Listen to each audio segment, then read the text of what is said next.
একটা রাউটারের দাম 5,80,000 টাকা। আজকে আওয়াজ ছাড়া হাসলাম, আপনারা অনেকে বিরক্ত লাগে এই কারণে। দেখেন, এই যে রাউটারটা কিনলো, পল্লী বিদ্যুতে বিভিন্ন জায়গায় তারা সরবরাহ করেছে আরইবি, সেখানে তারা একটা রাউটারের দাম ধরেছে 5,80,000 টাকা। এবার আপনি বলেন একটা রাউটার সর্বোচ্চ কত দাম হতে পারে? একটা প্রিন্টারের দাম ধরছে 1,84,000 টাকা, অথচ একটা প্রিন্টার আপনি 15, 20, 30 হাজার টাকার মধ্যে কিনতে পারবেন। একটা কম্পিউটারের দাম ধরছে 5,72,000 টাকা, অথচ একটা কম্পিউটার আপনি 60, 65 দিয়ে অফিস চালার মতো চমৎকার কম্পিউটার হবে। এখন এই যে তারা কাজকর্মগুলো করেছে, এখন এই ব্যাপারে তাদের বক্তব্য কি? এই ব্যাপারে যদি আপনি জানেন তাহলে আরো একটু অবাক হয়ে যাবেন যে তারা করছে কি। এ বিষয়ে আরইবির চেয়ারম্যান অজয় কুমার চক্রবর্তী গণমাধ্যমকে বলেন, আমি একটা জরুরি মিটিংয়ে আছি। পরে আরইবির সদস্য বিতরণ ও পরিচালন দেবাশিস চক্রবর্তীর সঙ্গে কথা বলার পরামর্শ দেন তিনি। দেবাশিস চক্রবর্তীর সঙ্গে যোগাযোগ করা হলে তিনি বলেন, আমি অন্য সেকশনের, তাই বিষয়টি আমার জানাই নেই, তবে খোঁজ নিয়ে দেখবো। মাওয়ার পো, দেশটারে হুতায় লাইছস, মানে দেশের নারী বুড়ি আতায়ালছস তোরা সব মিলি। তোদের বাবার টাকা না তো। এই মাওয়ারপু, কম্পিউটার ট্রেনিং সেন্টারে তো আমি চালাই। মাওয়ারপু আয়া কম্পিউটার তোদের, মানে কোন ভাষায় বলবো, 5,72,000 টাকা তোর বাপে কম্পিউটার বানাইছে কেমনে রে? তাই মাওয়ারপু, তোরা কম্পিউটার ভিত্তিক কি হীরা দিছস? এটার কি র্যাম স্বর্ণের? তোরা রাউটার কিনছস 5,80,000 টাকা।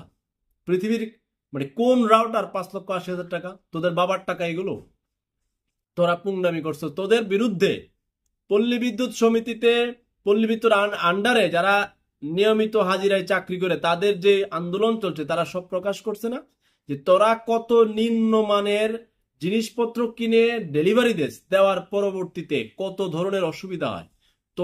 তোদের যে মিটার, সেটা তোরা কত টাকা দেয় কিনস, কত টাকা দেয় বিক্রি করস, সেই গোপন তথ্য দিছে। এবং অতিরিক্ত বিল যে আসে নিম্নমানের মিটারের কারণে, সেই তথ্য তো পল্লী বিদ্যুতের কর্মচারীরা জানাইছে।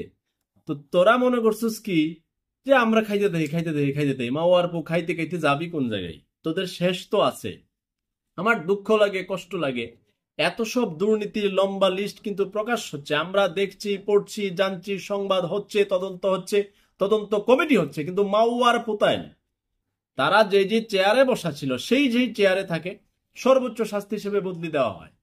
তাহলে এই যে বদলিজনিত শাস্তির আদেশ, এটা যতদিন পর্যন্ত বাংলার, সোনার বাংলা থেকে আইন চেঞ্জ না হবে, ততদিন পর্যন্ত বাংলাদেশের সব ডিপার্টমেন্টে এই ভাইপার গুলো বসে বসে হাজার হাজার কোটি টাকা লুট করবে, আর সাধারণ মেহনতি মধ্যবিত্ত মানুষগুলোর কষ্ট করতে হবে। আপনি এক নাট বল্টু দেখছেন না কত টাকায় কিনে? আপনি ওই চাদর কত টাকায় কিনে? আরো কত সব কাণ্ড দেখছেন না, হাতুড়ি কত টাকায় কিনে? তো মাওয়ার পতেন তেমন কম্পিউটার সেকশন আছে, ইলেকট্রিক সেকশন মনে হচ্ছে তোমার সে বুঝতো না। দের আউটারের দাম বসায়া লাগা। আপনাকে এটা বলে রাখি, বিভিন্ন সরকারি দপ্তরের অফিসগুলোতে যত মালামাল ক্রয় করে কিংবা তাদের অফিস পরিচালন ব্যয়, প্রত্যেকটা দোকান থেকে খালি ভাউচার লয়ে, খালি ভাউচার আইন না, এদের ইচ্ছা মতো বিল করিয়া আবার তার বড় স্যার আছে না, বড় ভাইপার, এর সিগনেচার লয়ে মাওয়ার পর সব মিলে মিলে ভাগাভাগি করে খায় ওর বাপ দাদার তার লোকের টাকা। এবং দেশটারে আতায়েলছে, মানে কাজ বাংলা বলি আতায়েলছে, শেষ করে ফেলাইছে। এখন শেষের মাসুল কে দিবে? সাধারণ জনগণ। মানে পল্লী বিদ্যুতের আরবির বিভিন্ন ডিপার্টমেন্টে মাওয়ার পদ্ধতিতে কথাই কইতেন না। কয়দিন আগে গেছিলাম একটা অফিস, তো ওদের কপাল ভালো, যদি খালি খুমা খুমা চেঞ্জ করতো, খুমা চেঞ্জ করে আল্লাহ মিলে মাওয়ার পতেন্টের সবার লগে তো গিরিঙ্গি বাজে না। তা আমি হাওয়ারের পোলা, হ্যাঁ, গিরিঙ্গি বাজলে আতাইলাম, বাস আলাপ একটাই, তোরা দেশ আতাইতে যাস, আমি তোদেরকে আতাবো। সময় আসতেছে, জনগণ তোদেরকে আতাইব।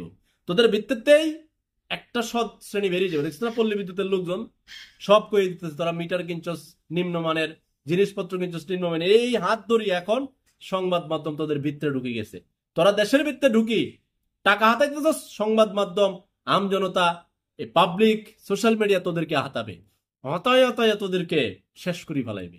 হ্যাঁ, এখন সংবাদ মাধ্যম জানতে চাই উত্তর দেশ, মিটিং আছে, ওই মাওয়ার পুত মিটিং হুন্দাস বেড়া, জনগণের টাকা মাকা খাই, দেশটারে লুড়ি ফেলাইছস।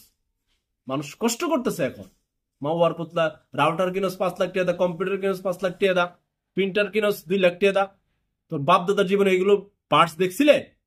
মাওয়ার পুতানে এখন সংবাদ কর্মীরা জানতে চাই তোরা একটা একটা সেকশন দেশ, ঠেলাঠেলির ঘর খুদাই রক্ষা করে এমন এরা জিজ্ঞেস কবি মিটিং এ, হ্যাঁ কয় আমার সেকশন না, তোর বাবার কোন সেকশন তাহলে মাওয়ার পুতাইন।